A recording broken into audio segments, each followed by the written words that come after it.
Hello, I'm Chinenya Okoye, and I'll be introducing and reviewing our topic, which is the interactions between tourists and nature on wetlands, with reference to our group visit to the Boondall wetlands specifically. Now, for the overview of our presentation, we're going to go through a quick introduction. So essentially introducing our topic as well as talking briefly on the Boondall wetlands, activities we got to partake in when we visited the wetlands. And then we're going to do a quick literature review on the interactions between tourists and nature with reference specifically to bushwalking on wetlands. Then we're also going to talk about the methods used in this assessment and then our findings or results, so things we came across while we visited the wetlands or when we visited the wetlands, things we came across, things we discovered, results of our visit to the wetlands, and then we're going to give interpretations of those results, so interpreting essentially results of things that we came across on the wetlands, and then we're going to give recommendations, what we think the management should do for better sustainability of ecotourism on the wetlands specifically. The Boondall Wetlands Environmental Center, which was established in the year 1990 and declared as a protected area in the year 1993, is located between Nodgy Beach and Shorncliffe in Brisbane, Australia. It is home to a variety of flora and fauna and has a diversity of various wildlife such as possums, reptiles, and even squirrels.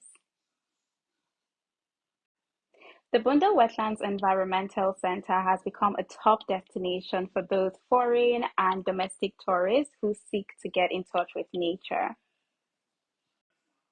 On our visit to the Boondall Wetlands Environmental Center, we also had the opportunity to get into the Conservation Center, where we had various experiences such as the VR bird experience. We also got to know the difference between the texture of healthy and unhealthy mud, amongst various other things we did.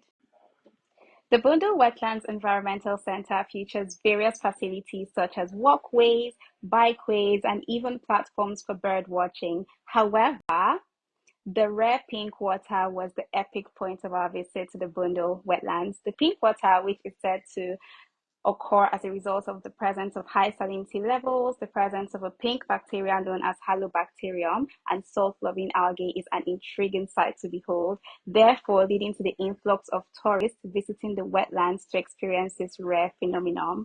Now, in this article, we're going to be reviewing the interactions between the increasing number of tourists on the wetlands with the wetlands at this particular time, which we came across. Now, a quick literature review on tourist interactions with nature. Hall in the year 2011 coined that the term sustainable tourism first came about in the late 1980s and is now used widely as a tourism management policy. According to Bushell in the year 2008, the key to protected area management is balancing tourism and conservation. Now, wetlands, as described by WTO in 2012, are one of the world's most productive ecosystems as it provides various things for people such as food, water, transportation, and even tourism and recreation. It also provides employment opportunities and generates revenue. Now, on the flip side, the influx of tourists on wetlands or protected areas such as wetlands can lead to detrimental effects on the environment. And these environmental impacts are very complex in nature, as said by Mieszkowski in the year 1995. Therefore, Buckley in 2002 stated that management in protected areas such as wetlands should be prepared to provide the best tourism experiences to tourists while also curbing negative impacts associated with tourism on wetlands. And understanding this delicate balance between tourist and ecosystem preservation is essential in the sustainability, long-term sustainability of tourism on wetlands. Hello, my name is Tokuni, and in this section of the presentation, I'm going to be talking about the method that was used to critically review or evaluate the Boondall Wetlands Reserve with focus on the interaction between tourists and nature.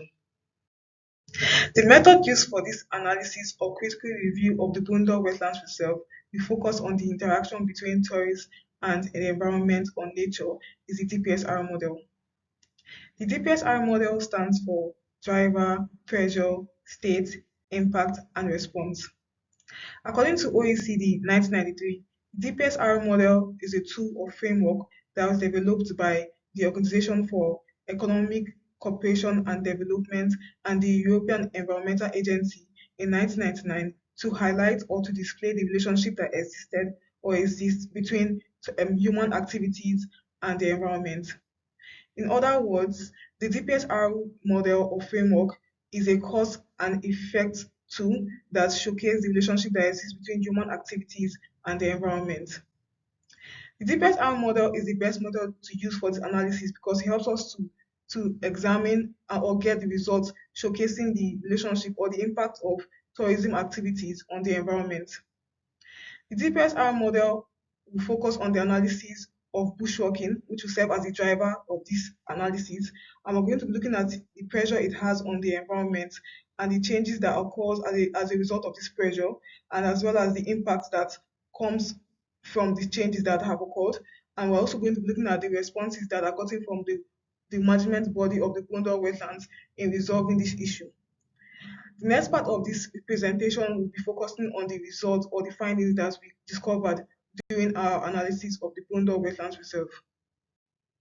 In this section, I'm going to be talking about the different findings that we discovered during our analysis or our observation in the Boondall Wetlands Reserve.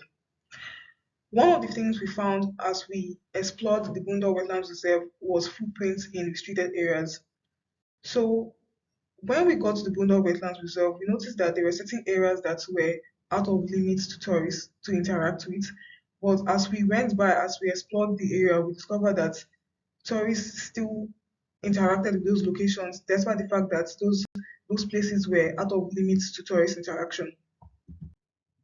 Another findings or result that we discovered during our analysis or observation of the Boondall Wetlands Reserve was the presence of waste litters across or around the wetlands.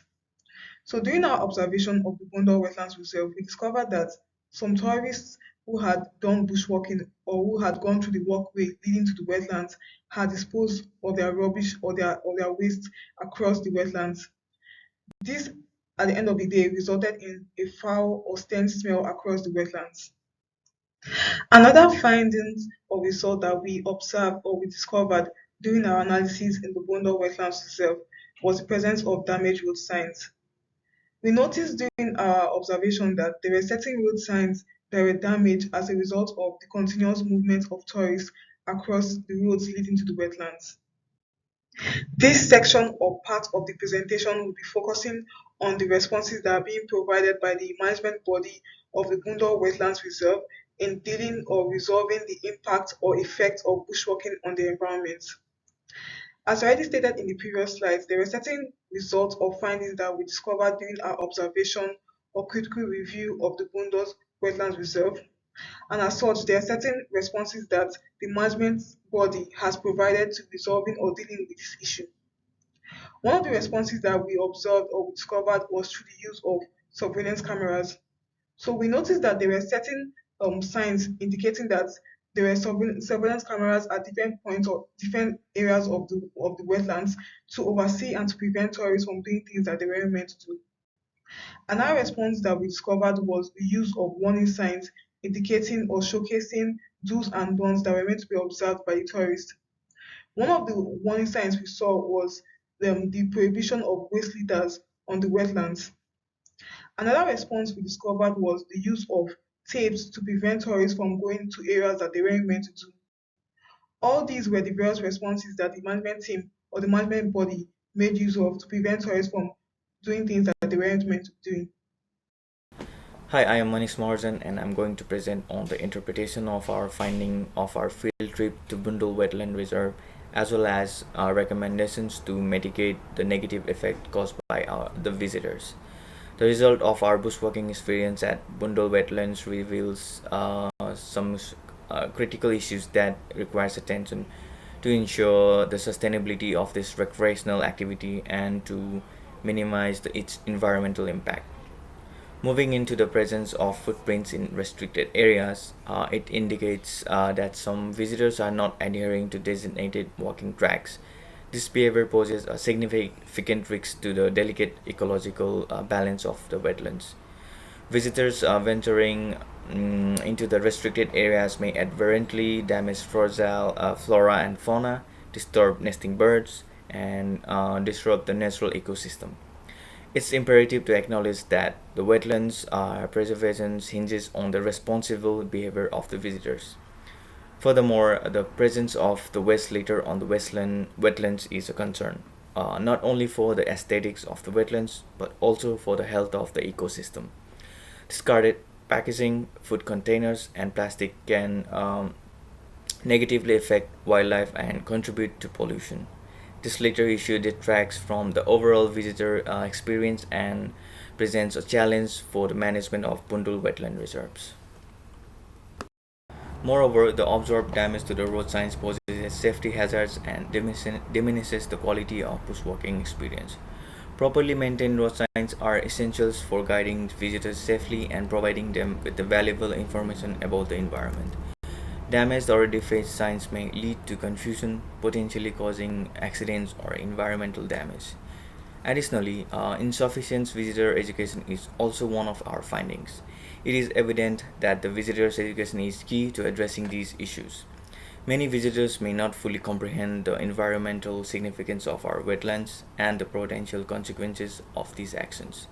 The interpretation of results underscores the need for the robust educational initiatives to raise awareness among the visitors about responsible bushwalking practices, ecological preservations, and the importance of adhering to designated pathways. Now, to address these challenges and promote sustainable bushwalking, we propose various recommendations. Our first recommendation is Visitor Education Program. A comprehensive visitor education program that emphasizes the importance of staying on designated walking tracks and respecting restricted areas should be developed and implemented. In saying that, informative materials, including brochures, signage, and guided tours that educate visitors about the ecological significance of the wetlands and the potential impacts of their action should be provided. Another recommendation is proper waste management. The availability of trash bins are and recycling facilities at key points along walking tracks should be made available. Visitors should be encouraged to carry out their own waste and practice leave no trace principles. In addition, regular cleanup events with community involvement to remove existing litter and raise awareness about responsible waste disposal should be organized. Likewise, a routine maintenance program to repair and replace damaged or defaced road signs should also be established. Adding new signs to provide clear and informative guidance on safety, trail etiquette, and ecological information should be considered. Another aspect that needs to be taken into consideration is visitor monitoring. Visitor monitoring programs to assess the impact of bushwalking activities on the environment, including wildlife disturbance and vegetation damage, should be implemented. In similar fashions, visitor data to adapt management strategy can also be used as necessary, such as adjusting walking track locations and visitor restrictions. Lastly, community involvement is also an important factor. The local community should be engaged and their support should also be enlisted in preserving Boondall wetlands by fostering a sense of stewardship and responsibility for the area.